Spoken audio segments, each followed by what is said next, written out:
to the Unlock a Life You Love podcast with Dr. Tim Teel. I am Dr. Tim Teel. I am the Doc of Unlock. I own Doc of Unlock website and also the Unlock a Life You Love podcast. I'd like to take a little time to talk about pretty much why we're here and the fantastic tools that we have to be able to unlock a life you love by using some of the awesome tools that we've used to rewrite people's emotional programs.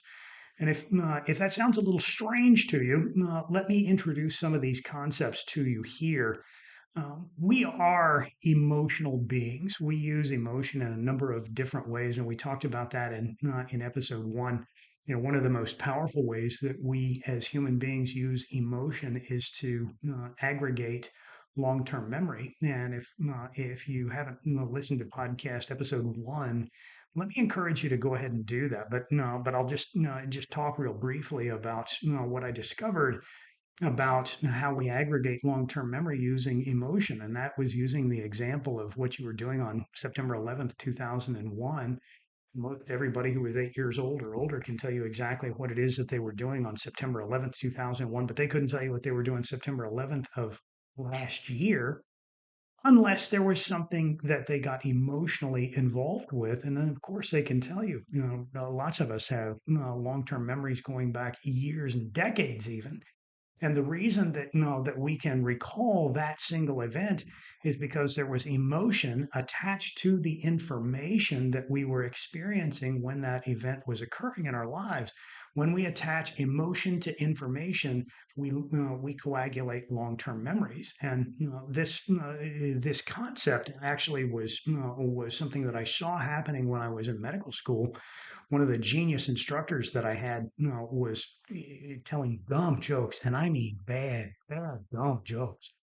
When he would teach you a concept, he would stop and tell you a joke. And even though the joke was dumb, it didn't even have to make sense in order to make you go, oh, oh man, any form of emotional response locks that information into our long-term memory. It's the genius behind the greatest instructor that I had in medical school.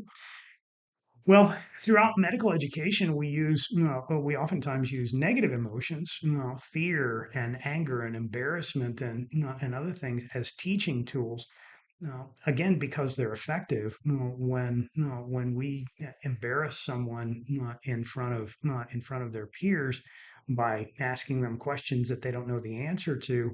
Oftentimes, it stirs up enough emotion that that when they find that information, when they look it up, or someone else teaches it to them, it sticks. It's a cruel way of teaching, but it is effective, and that's why we've done it for a very, very long time in medicine. But but people have noted that when we attach information to emotion, it goes into long-term memory, and you don't forget it. Well, what I was introduced to in 2020 and 2021 were some very simple mind-body techniques. The most powerful one was called emotional freedom technique tapping, and I discovered this during the pandemic times. It was a little tough on everybody, and I was suffering emotionally just as much as everybody else was. And sat through some webinars where they were talking about using this emotional freedom technique to release unwanted emotions. Well, we all had plenty of unwanted emotions during that period of time. But what was fascinating to me was that when I experienced this for the first time, you didn't have to be very good at it. In fact, you didn't have to be good at it. In fact, it was better if you weren't any good at it because you didn't know to resist or to have any preconceived notions about what was supposed to be happening. You just did what you were told and experienced what you experienced. And no, and when I applied this technique to some of the frustration and some of the fear and the uncertainty that that we were all experiencing during the pandemic, I felt a shift, and that shift was not insignificant. It was a big shift, and it happened immediately.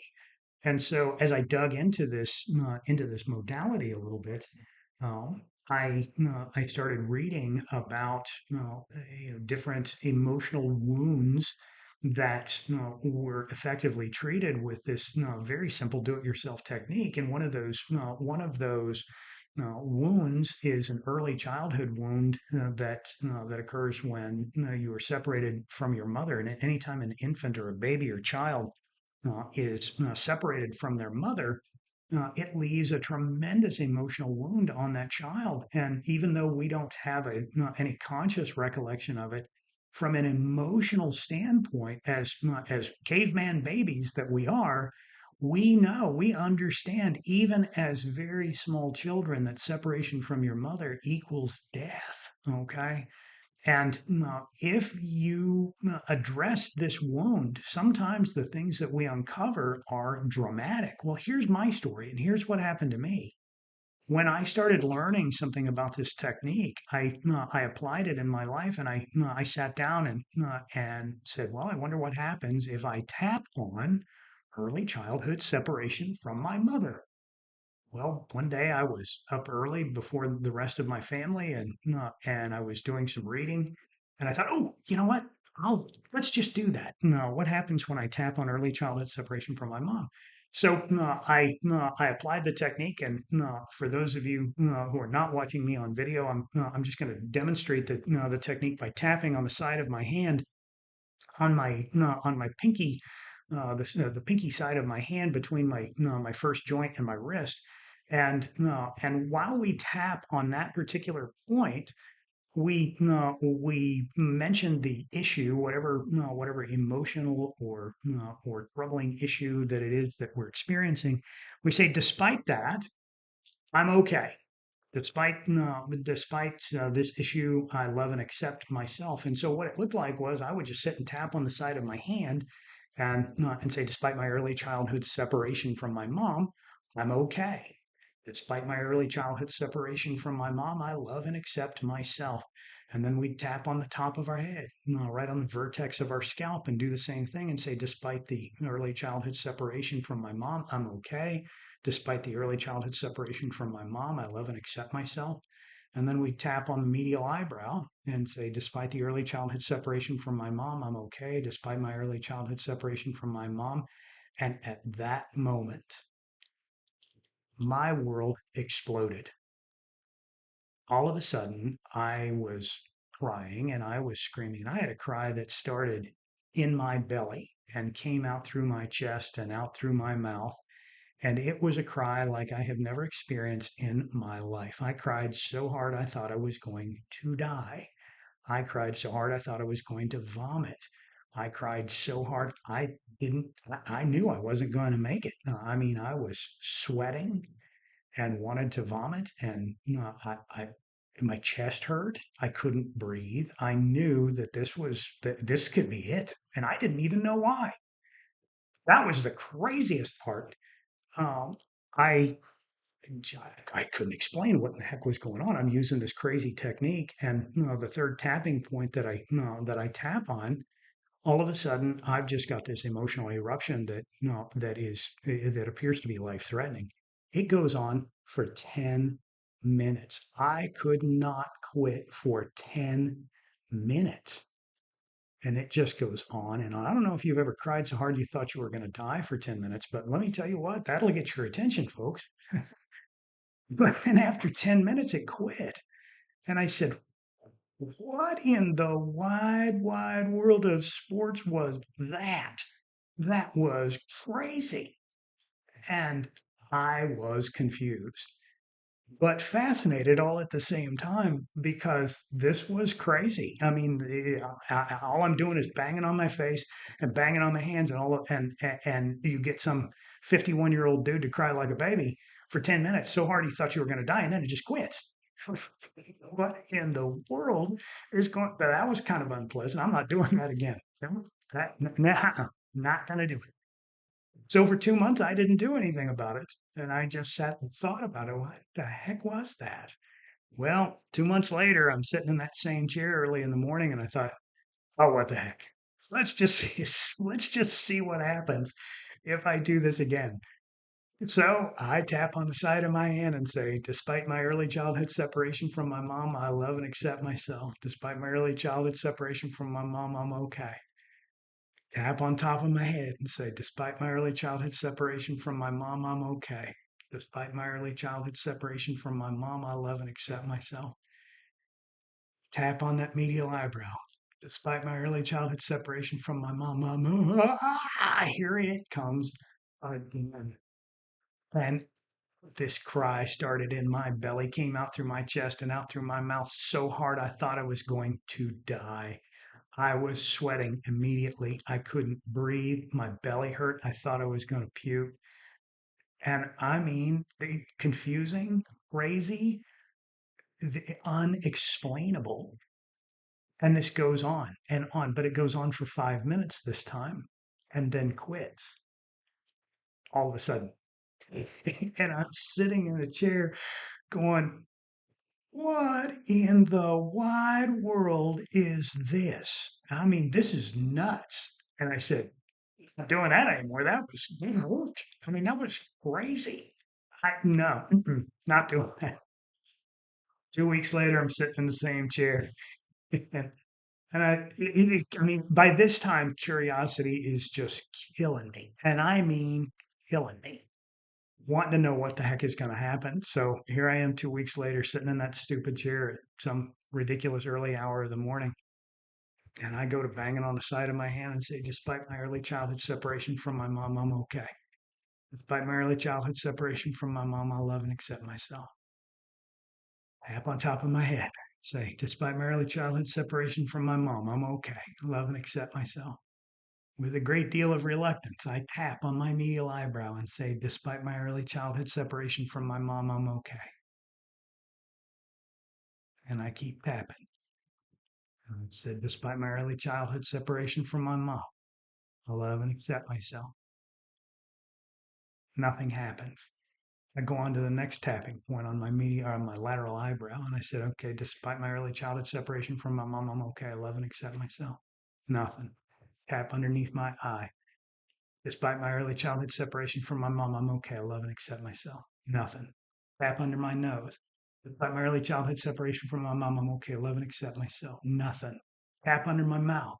Say, hey, despite my early childhood separation from my mom, I'm okay. I love and accept myself. Nothing. On my collarbone. Despite my early childhood separation from my mom, I'm okay. I love and accept myself. I do the other tapping points. I go back to my hands. I do the whole thing all over again. Nothing happens. Nothing. Not a twinge. Not so much as a nothing.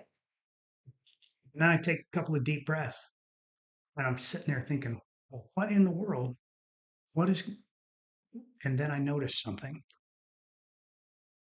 This twisting sensation that I had had in my chest for 51 years that I thought I had no idea what it was. I had no clue. It was gone. From that moment to this, it was gone. And I was amazed. I'm like, you got to be kidding me.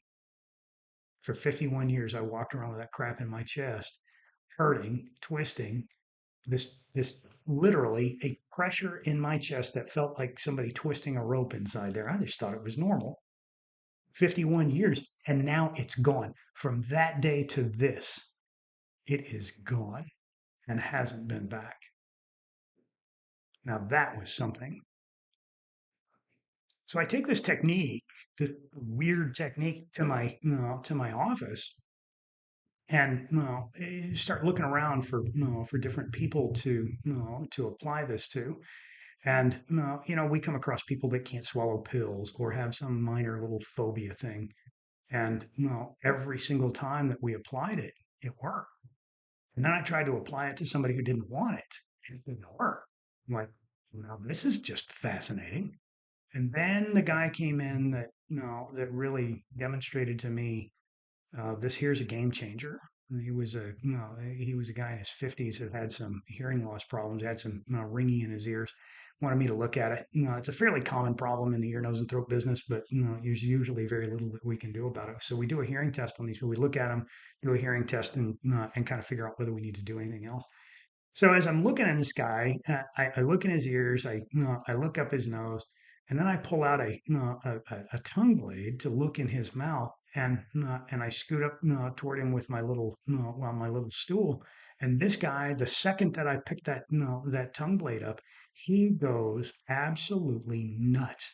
Starts gagging and coughing and yelling and screaming. His face turns red. He starts sweating. He's standing up. His hands are in the air, shaking. His face is shaking. His body is shaking, and he is gagging like crazy. And I immediately just throw the stick away and I said, no, no, we're not going to do that. No, no, no, no, no, no. Everything's good. We're not going to do that. And it took him a few minutes to actually settle down. And I said, what in the world is going on here? So I walked him down after he calmed down. I walked him down the hall to my hearing station, my audiology booth. The audiology booth is in a separate room, and the control room is connected to the audiology booth by a little window, and it's in a relatively soundproof place. So the guy's wife is sitting next to me. I'm running the audiology machine from the control booth. He's in the other. He's in the booth. I'm doing his hearing test, and I kind of whisper out of the corner of my mouth, "What is up with that gagging thing?" And she said, "Doc, if he had known that you were going to use that tongue blade, he never would have come here today." And I said, "Well, what do you mean?" She said, "Well, he was abused when he was a child. He's aware of it. No, he's been working on it for 40 years, trying to make that gagging thing go away. That gagging was his self-defense mechanism, but now it has become a stress response. And so whenever he gets stressed out, he starts gagging, and anybody that comes at him with anything that's going to go in his mouth, he just freaks completely out. He hasn't been to the dentist in 40 years. He can barely brush his teeth. Um, but no, but most importantly, this gagging thing just completely gets in the way of him living the sort of life that he wants to live. And I said, "Well, has he done anything about it?" She said, "He's been in cognitive behavioral therapy for 40 years. 40 years this guy's been in therapy." And I said, has he made any progress?" She said, "Not a lick." I said, "Well, do you think maybe he'd work with me for just a couple of minutes if he wanted to?" And she said, "He'd do anything to get rid of this." I said, "Great." So I finished up his hearing test, and after we answered all his questions, I said, "Talk to me about that gagging thing." And he said, "Well," he said, I was abused when I was a kid. I know it. No, I'm aware of it." He said, "I've been in behavioral therapy for like 40 years, haven't made a lick of progress on this thing." And I asked him, I said, "Well, would you work with me for just a couple of minutes? I came across something that I have just been fascinated with." And I said, would you do it?" He said, "Absolutely." I said, "Well, take your hands and bang them together, pinky side of your palm to pinky side of your palm, and just bang those dudes together for just a second, and say what I tell you to say." And he said, "Okay." So he bangs his hands together, and I said, "Well, despite my gagging, I'm okay." He said, "Despite my gagging, I'm okay." He's banging his hands together, and I said, "No, no." I say, "Despite my gagging, I love and accept myself." He said, "Despite my gagging, I love and accept myself." I said, "Bang on top of your head." He said, "Okay." And I said, "Say the same thing." He said, "Despite my gagging, I'm okay." He said, "Despite my gagging, I love and accept me." He said, "What in the heck are we doing?" He said, "I look like a monkey." And he laughed a little bit. And I said, "Well, sir," I "as long as you're laughing, I think you're winning." I said, "Just keep going." So he's banging on top of his head. He bangs on his eyebrow and said, "Despite my gagging, I love and accept myself. I'm okay. Love and accept myself." He bangs on the side of his eyebrow and says, "Despite my gagging, I'm okay. Love and accept myself." Under his eye, under his nose, under his mouth, on his collarbone, in his armpit, goes back to the hands. We do the whole thing all over again. Bangs on top of his head, around his eye, under his nose, under his mouth. Do the whole thing. And then I said, "Now just stop for a second and take a great big deep breath and just let it go." And he did. I said, "Now take another one." And he did. And we just sat there and just kind of stared at one another in this really awkward silence for a little while. And he said, "What are we doing? This is weird." And I said, "Well," I said, "are you ready?" And he said, "For what?" And I reached over and I grabbed grabbed a tongue blade and I held it up in front of him, just like I'd done before. And I said, "How you doing, Hoss?" And he looked at me and he said, I, I'm okay. And I scooped my little chair over there and got right in front of him. And I said, "Open your mouth, boss." And he opened his mouth. I put that tongue blade on his tongue. And I said, "How you doing?" He said, "I'm okay, doc." And I said, "Hmm." So I mashed down on the back of his tongue as hard as I could. I made the stick crack, and I did it on purpose. And I said, "How you doing now, Hoss?" He said, "I'm okay, doc." And I said, "I don't know what the heck this is, but this is pretty cool." And I threw that stick away, and his wife literally fell out of the chair. She caught herself before she hit the ground, and she said, "What in the world did you just do?" And I said, "Well, I don't think I did anything. I just gave him the tool, and he did it himself. He used this tool to do whatever voodoo we're doing here, and he turned that emotional stuff loose, I guess. I don't know. I just learned this the other day myself." And he stood up and he shook my hand and he said, "Doc," he said, "I haven't felt this good and I don't know how long." He said, "That was really cool." And we turned him loose. I scheduled to see him in a year because there just wasn't anything else to do for him. And we called him to confirm that that next appointment. And my front desk gal knew this story, and she said, "Hey, how you doing with the gagging thing?"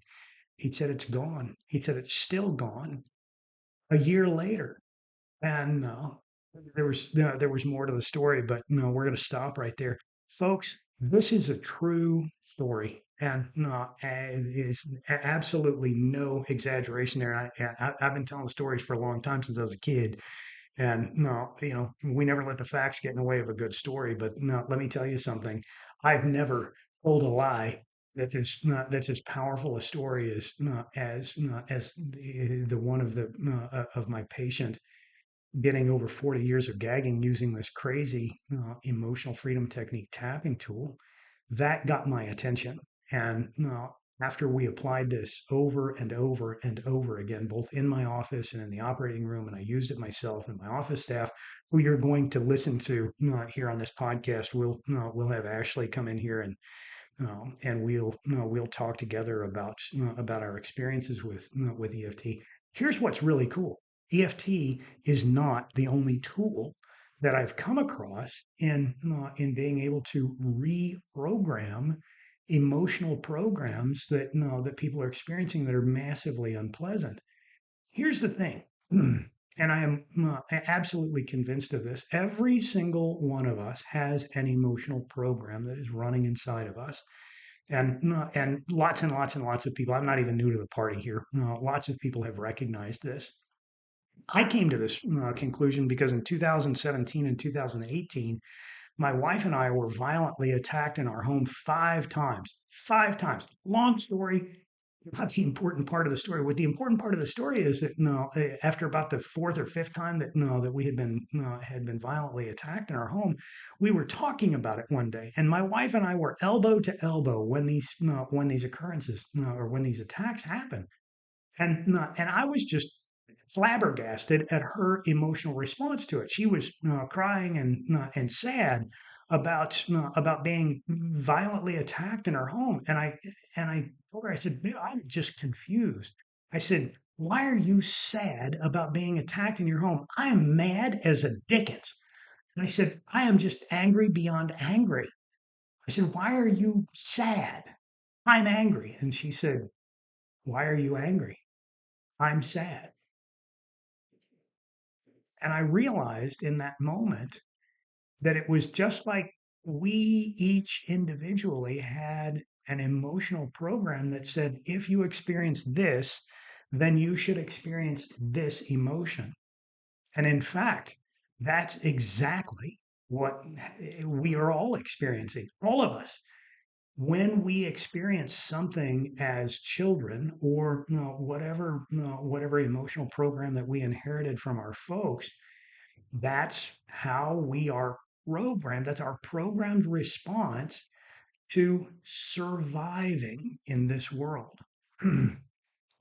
It's a big topic, and that's why we're going to come back to it over and over and over again.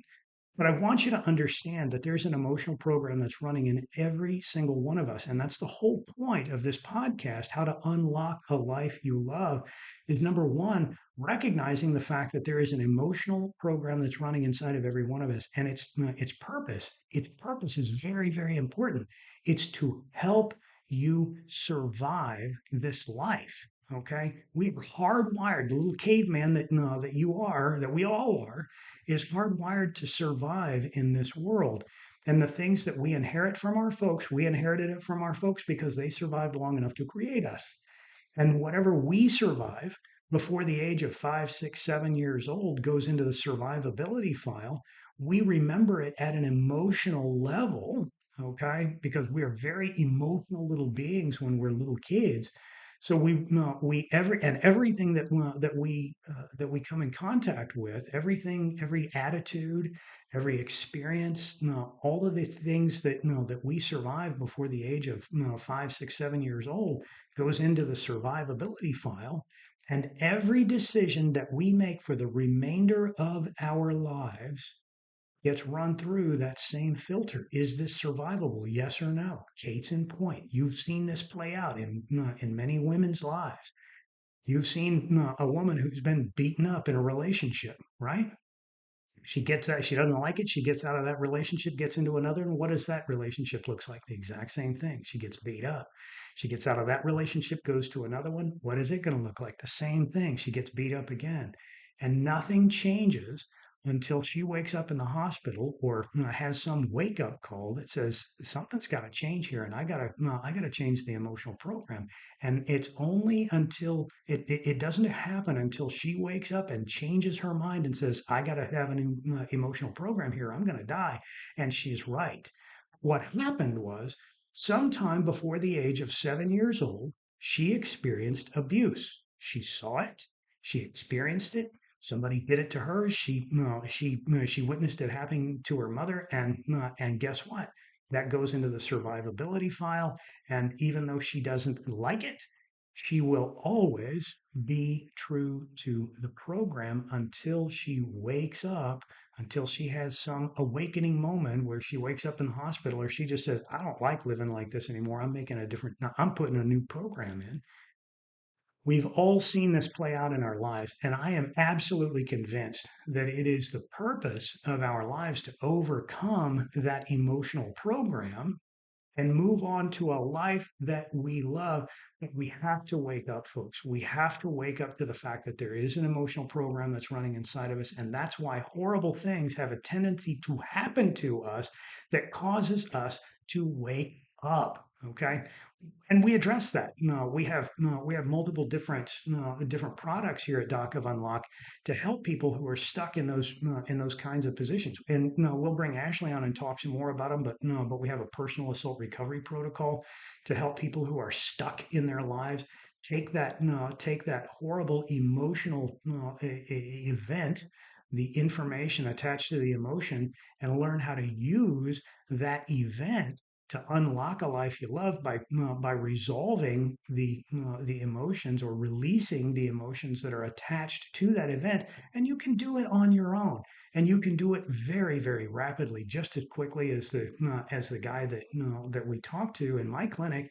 Plus, we've got multiple other tools, and we'll talk about those tools as we go along. But we're gonna stick with EFT for a little bit because Ashley's so doggone good at it, and we'll bring her on, probably in the next episode or two, to really talk about these things. So, again, I hope that I'm piquing your interest just a little bit to say, what the heck have you come across? What the heck I came across, folks, was so powerful, was so life changing, that it was an easy decision for me to take a clean medical license in 2023. I took it off my wall. I sent it back to the state of Texas, and I said, you know what? what I've come across is a more powerful healing capacity, or healing tool than I've ever been taught to use in medicine. The needles, knives, and pills that are useful, they have their place, no problem. But no, but let me tell you something. The information that no that I've come across is civilization changing stuff.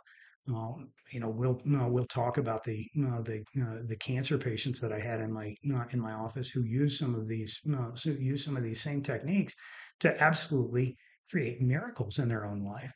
And the really wonderful thing is now we're learning how to take those horrible, horrible events and use them as a point of focus to change our emotional response to them, and subsequently change how it is that that we experience life, because we're emotional beings. Every decision, everything that we do is an emotion, and we'll talk more about that as we go along. But I promise to keep these stories short. I've gone over my 30-minute limit, and so we'll have to drag it out to another time. But I am so excited to be here, and I'm so excited to have you here, folks. The stories that we have to tell will change your life. They changed mine, and they changed many, many, many folks who came through my clinic. We live in a fantastic day and age where suffering is now optional. We are starting to discover very, very, very rapidly some of the things that we have to do to help us unlock a life you love, and we'll bring those stories to you right here. My name's Dr. Tim Teel. I am the Doc of Unlock. I want to welcome you and thank you for the opportunity to chat with you here on the Unlock a Life You Love podcast. We'll see you in the next episode. See you then.